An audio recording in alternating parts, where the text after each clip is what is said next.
இந்திய சினிமாவின் ஹீமேனான தர்மேந்திரா உடல்நலக்குறைவு காரணமா இன்னைக்கு காலமாகியிருக்காரு. பிரபல பாலிவுட் நடிகரான இவருடைய வாழ்க்கை பயணங்களை சற்று விரிவா பார்க்கலாம். பாலிவுட்டின் ஹீமேனாக கொண்டாடப்பட்ட தர்மேந்திரா 6 தசாப்தங்களாக திரையுலகில் ஆட்சி சென்றவர். 300க்கும் மேற்பட்ட ஹிந்தி படங்களில் நடித்துள்ள இவர் பல மொழிகளிலும் தன் திறமையை வெளிப்படுத்தியிருக்கார்.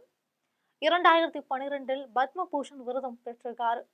மீசை மலிக்கப்பட்ட முகத்தின் கட்டழகு, ரசிகைகளை கவரும் வசீகர தன்மை, பன்முக நடிப்பாற்றல் இவை தர்மேந்திராவின் அடையாளங்களில் சில.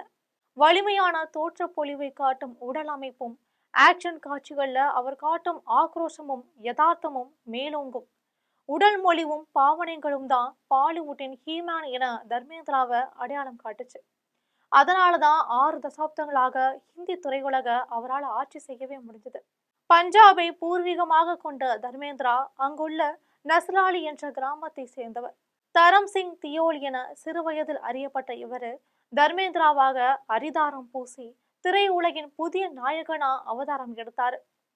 பிலிம்பேர் பத்திரிகை நடத்திய திறமை வேட்டையில பெற்ற வெற்றிதான் திரை நாயகனாகவும் ஆசையும் அவருக்குள்ள தொழில் விட்டது. பஞ்சாபில் இருந்து மும்பைக்கு பயணப்பட்டார். திரையுலகில அடியெடுத்து வைக்கும் முன்னரே குடும்பத்தினரின் விருப்பத்தின் பேரில 19 வயதிலேயே அவருக்கு திருமணம் நடந்திருக்கு. 1960ஆம் ஆண்டு தமது 24 வயதுல தில்பி தேரே ஹம்பி தேரே என்ற திரைப்படத்தின் மூலம் அறிமுகமானார்.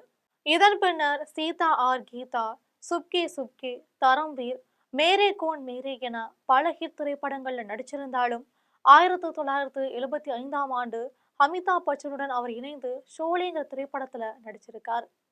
ஹிந்தியில 300க்கும் மேற்பட்ட திரைப்படங்கள்ல நடித்துள்ள தர்மேந்திரா தம் தாய்மொழியான பஞ்சாபிலும் சில திரைப்படங்கள்ல நடிச்சிருக்கார். இவற்றை தொடர்ந்து பெங்காலி, போஜ்பூரி, தெலுங்கு உள்ளிட்ட பிற மொழி திரைப்படங்களிலும் அவர் நடிச்சிருக்கார். 1954இல் தர்மேந்திரா பிரகாஷ் கவுர் தம்பதிக்கு திருமணம் நடைபெற்றுச்சு. இவர்களுக்கு சன்னி தியோல், பாபி தியோல் என 2 ஆண் பிள்ளைகள். தந்தைக்கு சலித்தவர்களா பிள்ளைகள்.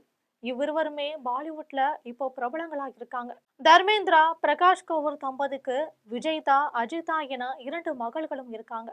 இதன் பின்னர் 26 ஆண்டுகளுக்கு பின் 1980ல சக பாலிவுட் கனவு நாயகியான தமிழகத்தை சேர்ந்த ஹேமமாலினியை 2வதா திருமணம் செஞ்சுக்கிட்டாரு. இந்து திருமண சட்டம் இதற்கு இடமளிக்கல என்பதால இஸ்லாமியராக மதம் மாறி ஹேமமாலினிய தர்மேந்திரா திருமணம் செஞ்சுக்கிட்டதா தகவல் வெளியாகிருக்கு. ஆனால் பின்னாள்ல அதை மறுத்திருக்காரு தர்மேந்திரா. இந்த தம்பதிக்கு இஷா தியோல், ஆஷானா தியோல்னு 2 பேர் பிறந்திருக்காங்க. பஞ்சாபின் கண்டலாவில் ஒரு குடும்பம், மும்பையில் ஒரு குடும்பம் என 2 குடும்பங்களையும் சரிசமமா கவனித்து வந்தாரு தர்மேந்திரா. 1987ஆம் ஆண்டில் மட்டும் இவர் தொடர்ச்சியா 7 வெற்றி படங்களையும் மொத்தமா 9 வெற்றி படங்களையும் கொடுத்து இன்னைக்கு வர முறியடிக்கப்படாத ஒரு சாதனையை படைச்சிருக்காரு. சினிமாவுல தர்மேந்திரா ஆற்றிய பங்களிப்புக்காக இந்தியாவின் 3வது உயரிய குடிமகன் விருதான பத்மபூஷன் விருது 2012ஆம் ஆண்டுல வழங்கப்பட்டுச்சு. அரசியல் களத்தையும் தர்மேந்திரா விட்டு வைக்கல. 2004ஆம் ஆண்டு நடைபெற்ற மக்களவை தேர்தலில் பாஜக சார்பில் ராஜஸ்தானின் பிகானூர் தொகுதியில போட்டியிட்டு வெற்றி பெற்றார்.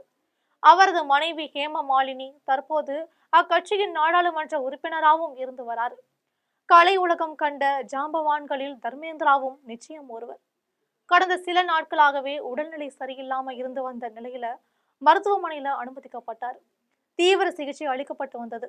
ஷாருக் கான், சல்மான் கான் என பல முன்னணி நட்சத்திரங்கள் தர்மேந்திராவை சந்திக்க மருத்துவமனைக்கு வந்தாங்க. இவர் இப்போது காலமாகியிருக்காரு. இவர் காலமானார் என்கிற செய்திகள் பரவ துவங்கிய நிலையில தர்மேந்திராவின் மகளும் பிரபல நடிகையுமான ஈஷா தியோல் தனது சமூக வலைதளத்துல பதிவு ஒன்றை வெளியிட்டாங்க. இந்த பதிவில் தனது தந்தையின் உடல்நிலை சீராக உள்ளது என்றும் வதந்திகளை பரப்ப வேண்டாம் என்றும் சொல்லியிருக்காரு. அவர் நன்றாக வீடு திரும்ப அனைவரும் வேண்டிக் கொள்ளுங்கள்னு பதிவிட்டிருக்காரு.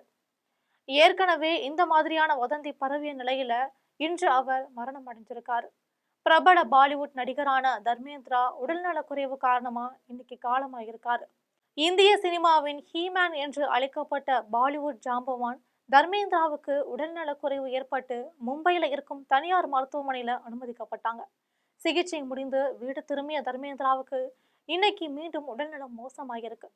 இதையடுத்து அவர் வீட்டிற்குள் ஆம்புலன்ஸ் சென்றதை மக்கள் பார்த்திருக்காங்க.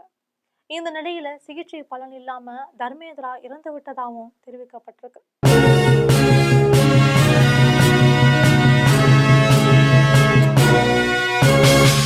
உடனுக்குடன் அப்டேட் தெரிந்து கொள்ள ஜெம் டிவி தமிழ் ஆப்பை இன்ஸ்டால் செய்யவும்.